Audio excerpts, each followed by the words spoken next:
ఇది ఎవరి కోసం ఎందుకోసం? ఈ ఉత్తరాంధ్రలో 3 రోజులు సమావేశాలు ఎవరి కోసం ఎందుకోసం అనేది ఒక అంశము. వాళ్ళ పార్టీ శ్రేణుల కోసం, కార్యకర్తల కోసం. వినండి.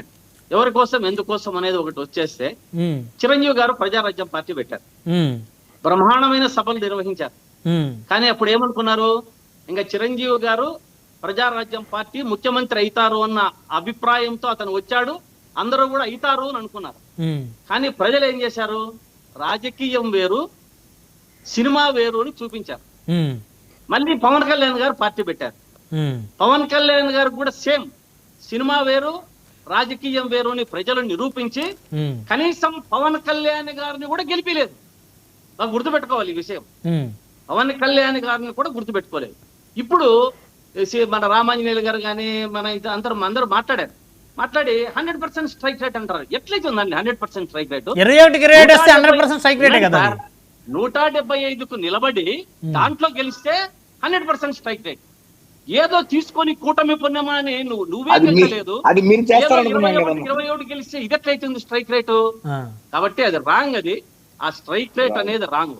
ఇంకొకటి, ఈ జనసేన పార్టీకి జెండా లేదు, అజెండా లేదు. ఒకటి ఎందుకోసం అంటే నాయకులు గాని కార్యకర్తలు గాని బాగా గమనించాలి. ఒకసారి వస్తారు, 2 రోజులు వస్తారు, 3 రోజులు వస్తారు. ఇప్పుడు చిరంజీవి పార్టీకి వచ్చారు, పవన్ కళ్యాణ్ గారు ఎందుకు గెలిచలేదు అంతమంది జనం ఉంటే?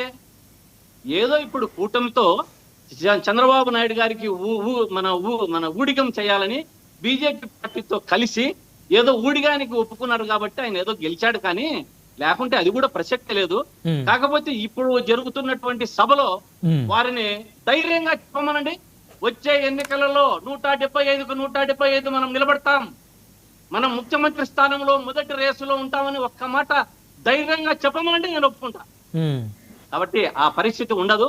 ఆయన ఎంతసేపు ఉన్నా కూడా చంద్రబాబు నాయుడు గారికి 10 ఏళ్ళు 15 ఏళ్ళు ఊడిగం చేయాలని నిర్ణయించుకున్నారు. దాన్ని కార్యకర్తలు గాని నాయకులు గాని ఎవరు ఒప్పుకోరు. ఉత్తరాంధ్రలో ఇటువంటి పార్టీలో చేరాలని ఏ నాయకుడు అనుకోడు.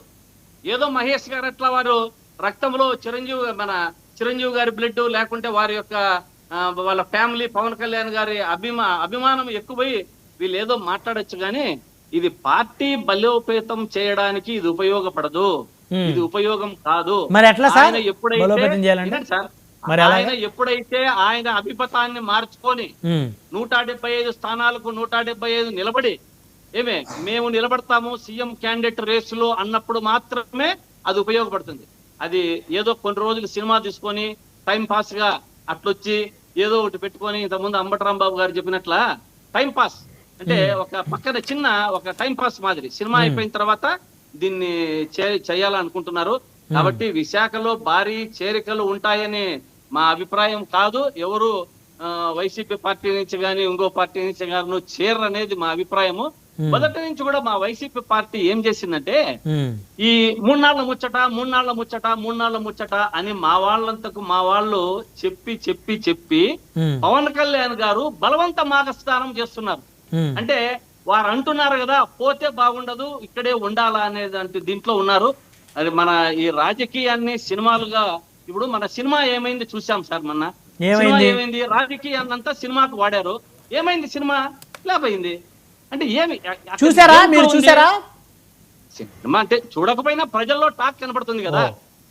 సినిమా చూడకపోయినా నేనేం చూడలేదు సినిమా కానీ ప్రజల్లో టాక్ ఏమైంది, సినిమా ఫ్లాప్ అయిన విషయము అందరికీ తెలిసిన విషయమే, అందరికీ తెలిసిండేదే. కానీ రాజకీయాన్నంతా సినిమాకు వాడారు. అందరితో మంత్రులతో చెప్పించారు, సినిమా చూడండి అని. ఎందుకు చూడలేకపోయారు? రాజకీయం వేరే, సినిమా వేరే. ప్రజలు చాలా తెలివైన వాళ్ళు, గుర్తుపెట్టుకోవాలి. రాజకీయాన్ని రాజకీయంగా చేస్తారు, సినిమాని సినిమా చూస్తారు. ఇటువంటి దీంట్లో పవన్ కళ్యాణ్ గారిని చిరంజీవి గారిని అట్లే చూశారు.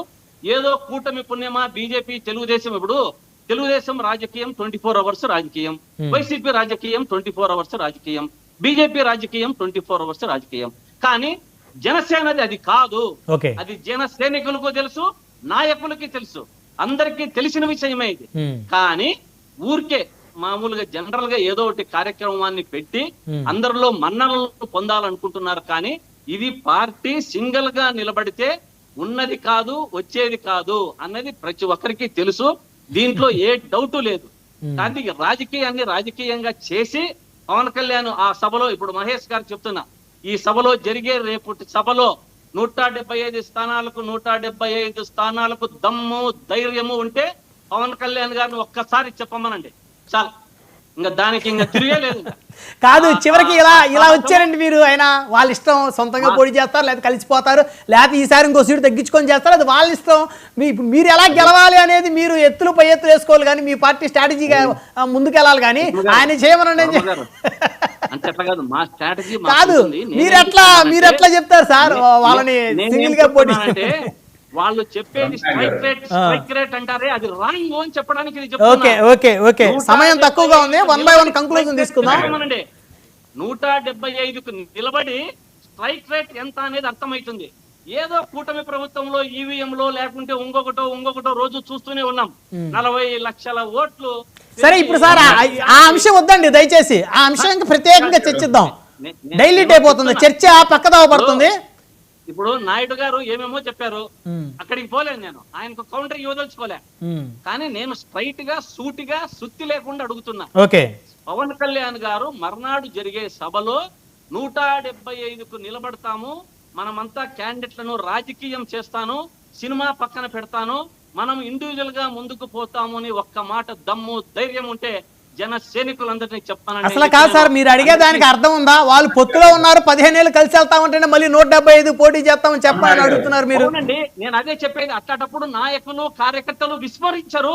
Okay okay okay okay conclusion తీసుకుందాం. మెరుపుల మహేష్ గారు 1 by 1 కంక్లూజన్ తీసుకుందాం అండి దయచేసి. ఒకరి కింద రైట్ దయచేసి, సమయం తక్కువగా ఉంది, సహకరించాలి. 1 by 1 కంక్లూజన్ నాయకులు కార్యకర్తలు అటువంటి పరిస్థితుల్లో ఉన్నారు.